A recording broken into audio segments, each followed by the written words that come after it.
Assalamualaikum warahmatullahi wabarakatuh. Perkenalkan, nama saya Muhammad Ali Medlor, NIM 2356002. Kali ini saya akan menjelaskan materi tentang bentuk ambing. Sapi atau kerbau memiliki 4 bilik susu yang bisa mencapai beratnya 50 kg, tergantung dari setiap ternak. Sedangkan kambing atau domba mempunyai dua bilik susu saja. Beratnya mungkin hanya 4-6 kg. Gambaran luar ambing. Ambing ternak besar, sapi dan kerbau mungkin bisa mencapai berat 50 kg, tergantung dari setiap ternak. Ambing yang baik dan diharapkan oleh pemiliknya adalah terikat baik dari tubuh ternaknya dan putingnya, terlihat secara simetris dilihat dari kejutannya.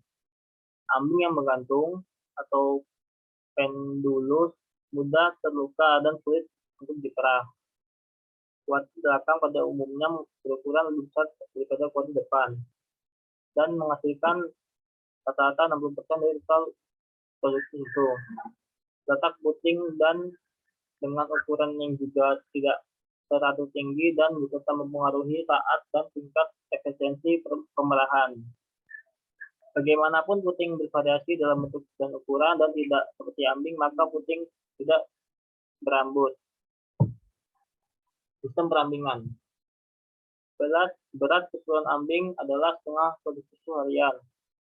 Kemudian keadaan ini butuh ikatan kuat antara tubuh dan ambing, dan peran itu tidak bisa dilakukan oleh jaringan kulit semata. 3. Ada dua jaringan penyangga utama, yaitu lateral suspensory, ligamen dengan warna putih dan tidak elastis. Kemudian ada median suspensory, ligamen dengan warna kuning dan elastis, dan sebuah jaring konektif. Jaringan penyangga ambing. Jaringan penyangga ambing yaitu ada kulit. Kulit di sini berfungsi sebagai pembungkus ambing, berbulu di seluruh permukaan kecuali puting. Kemudian ada jaringan subkutan atau fascia superficial. Jaringan di bawah kulit menghubungkan kulit dengan jaringan bawahnya. Kemudian ada pores-like tissue atau jaringan seperti anyaman tali. Jaringan ini pada ambing bagian depan dorsal dengan dinding abdomen. Kemudian ada ligamentum suspensorium lateralis atau lapisan luar. Jaringan ini elastis, asalnya dari tendon subpelvis ke arah bawah dan depan, mengkait pangkal paha bagian dalam sampai pertengahan ambing belakang dan depan. Kemudian ada ligamentum suspensorium lateralis atau lapisan dalam. Lapisan ini berasal dari tendon subpelvis. Dari atas ambing berkembang ke bawah membungkus ambing. Yang keenam ada tendon subpelvis. Tertaut pada permukaan ventral os pelvis. Yang ketujuh ada ligamentum suspensorium medialis. Yang pada jaringan ini ada dua lembar jaringan elastis dari dinding abdomen melekat bagian tengah ambing. Ikatan ambing. Lateral suspensory ligamen terdiri dari dua struktur yang keduanya muncul dari bagian pelvis sebagai bagian dari komponen urat atau tendon pelvis. Bagian permukaan lateral suspensory ligamen ini menampakkan di atas permukaan ambing, pas di bawah kulit, tetapi juga di dalam gantungan. Sedangkan median suspensory ligamen yang muncul dari jaringan konektif dari dinding perut. Jaringan ini masuk ke ambing dalam bentuk lapisan tipis, mengarah ke samping dan melintang, sehingga membagi bilik ambing kiri dan kanan. Titik di mana median suspensory ligamen masuk ke dalam ambing dekat sekali dengan titik kesetimbangan ambing. Baik lateral suspensory ligamen dan median suspensory ligamen menyebarkan jaringan konektif ke dalam kelenjar ambing dan membaginya menjadi lobus dan lobulus. Jaringan konektif membentuk jaringan yang meliputi seluruh bagian ambing dan menghubungkan dengan bagian pelvis dan dinding perut, sehingga mendukung ambing sebagai suatu kelenjar. Jaringan lateral suspensory ligamen ini berwarna putih dan bukan merupakan jaringan yang elastis, sedangkan median suspensory ligamen berwarna kuning dan elastis. Jaringan median ini akan mengencang saat ambing susu, sedangkan jaringan lateral tidak mengencang. Jika ternak pernah mempunyai ambing yang menggantung, maka itu berarti jaringan lateralnya mengalami kelemahan. Kemudian ada jaringan sekresi. Jaringan sekresi tersebar di seluruh kulit ambing dalam bentuk kantong yang tidak teratur disebut alveoli atau jamak dari alveolus. Dinding dari alveolus ini terdiri dari satu lapis sel sekresi dengan sel kontraksi atau myopithelial cell melingkupi di luar. Di antara alveoli sekitar 0,5 mm ketika berisi penuh susu. Sekelompok sampai 200 alveoli berkumpul dan dinamai lobulus yang meliputi lapisan tipis jaringan konektif. Lobulus ini bergabung menjadi lobus oleh lembaran jaringan konektif dengan ukuran serta bentuk berbeda-beda. Ambing mempunyai proporsi tinggi jaringan konektif dan terasa keras ketika dilakukan palpasi atau percobaan. Namun jaringan konektif itu bisa digantikan oleh jaringan konektif.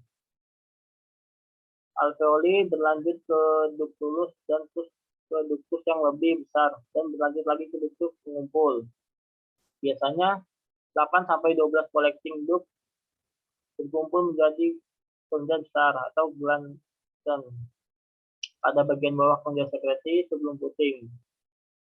Gland Pfister mempunyai kapasitas 400 mm dan 400 ml dan berlanjut ke saluran puting. Satu lingkaran dikenal sebagai annular fold. Lingkaran ini mungkin mencegah aliran limbah susu ke puting ketika pemerahan selesai. Pada bagian akhir puting ada saluran lubang yang dikenal sebagai stick kanal dengan panjang antara 8-12 mm yang terikat atau tutup oleh melingkar dan jaringan konektif. Jaringan ini menentukan pada tekanan yang diperlukan saat pemerahan dan juga berguna untuk mencegah infeksi ambing dan pengaliran sendiri susu. Stick kanal bisa dibuka dengan tekanan vakum 20-30 kPa ke puting dan akan membuka lubang asu puting. Begitu terbuka, maka aliran susu akan terjadi tekanan diturunkan jadi atas sekitar 5-15 kPa. Selama pemerahan, vakum digunakan sekitar 50 kPa mengatasi kemampuan kontradiksi serta otot. Selama pemerahan, stick kanal atau tertutup oleh fase berombak dari situs tekanan. Ketika pemerahan selesai, stick kanal tertutup dan jaringan ini diperkuat oleh jaringan dan jaringan konektif.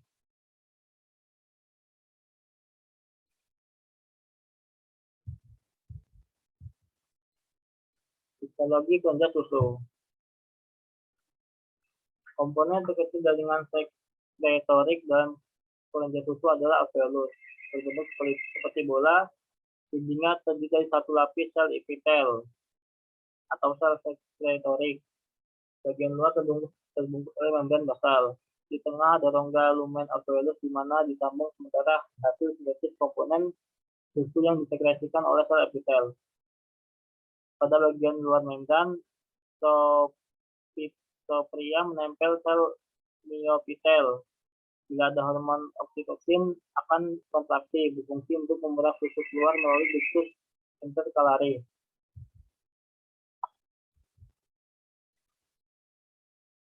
Berikut ini adalah diagram penampang sebuah alveolus. Alveolus berbentuk seperti bola.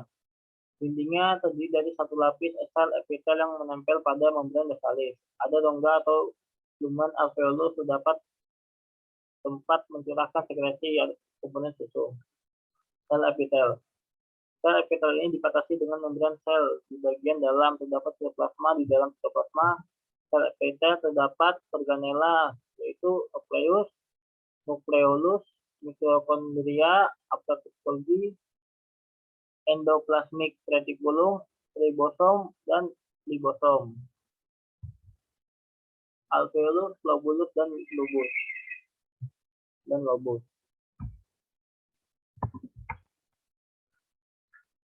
Alveolus adalah jaringan sekretoris yang terkecil, berbentuk seperti bola, dindingnya terdiri dari satu lapis sel epitel. Bagian luar terbungkus oleh membran sel. Di tengah ada rongga lumen alveolus, di mana ditampung sementara hasil sintesis komponen susu yang dihasilkan oleh sel epitel. Pada bagian luar membrana propria menempel sel myopitel. Bila ada oksitoksin akan kontraksi berfungsi untuk memerah susu keluar melalui ductus intercalaris. Lobulus. Sejumlah alveolus satu unit lobulus. Lobulus adalah di mana sejumlah alveolus sama dengan satu unit lobulus. Jadi dari 550 sampai 210 alveolus. Terbungkus jaringan ikat. Volumenya adalah 0,7 sampai 0,8 ml. Mengeluarkan susu melalui saluran susu. Kemudian ada lobus. Sejumlah lobus digabung menjadi lobus. Dikelilingi kapsul jaringan ikat tampak berwarna putih. Mengeluarkan susu melalui saluran susu kapiler dan tidak mempunyai peran dalam milk injection. Ductus atau saluran susu. Saluran susu dibagi menjadi 4, yaitu saluran kapiler, saluran induk, sinus lactoferus, dan tight piston atau kanal. Sistem saluran dan grand piston membawa susu dari sel sekretorik menuju puting untuk diperah. Kemudian ada saluran kapiler. Di dalam saluran kapiler ini terdapat ductus intercalaris dan ductus intralobulair. Susu dihasilkan oleh sel epitel pada alveolus, kemudian disekresikan di dalam lumen, dan selanjutnya akan disalurkan dalam saluran kecil yang disebut ductus intercalaris. Saluran kapiler. Ductus-ductus yang bergabung membentuk ductus intralobuler. Terdiri atas membrana propria dengan satu lapisan epitel kolumner membentuk lumen ductus jadi bulat. Permukaan membrana propria dikelilingi myopitel sepanjang sumbu ductus. Kemudian sel-sel epitel berfungsi mensekresikan susu. Selanjutnya ada saluran induk. Dari lobus ke grand piston terdapat beberapa lapis dan tidak menghasilkan susu. Kemudian di sini ada sinus lactoferus atau grand piston. Grand piston adalah muara dari saluran induk-induk. Fungsinya mempertahankan susu di dalam ambing dari akibat tekanan akibat akumulasi susu. Kapasitasnya 100 sampai 4 susu dan tidak mensekresikan susu. Kemudian ada tight piston atau kanal yang berfungsi untuk menutup puting, menjaga masuknya kotoran atau bakteri di luar. Penyusunnya ada otot sphincter, yaitu untuk menahan aliran susu dari ambing. Gerakan memendek saat diperah karena tekanan grand piston saat menggelombung. Jaringan susu, ambing dan bagiannya.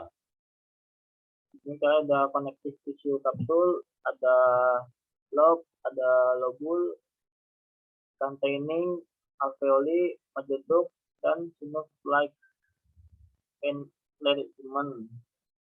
Kemudian ada jalur bakteri, yaitu ada sinus, duct, bacterial penetration.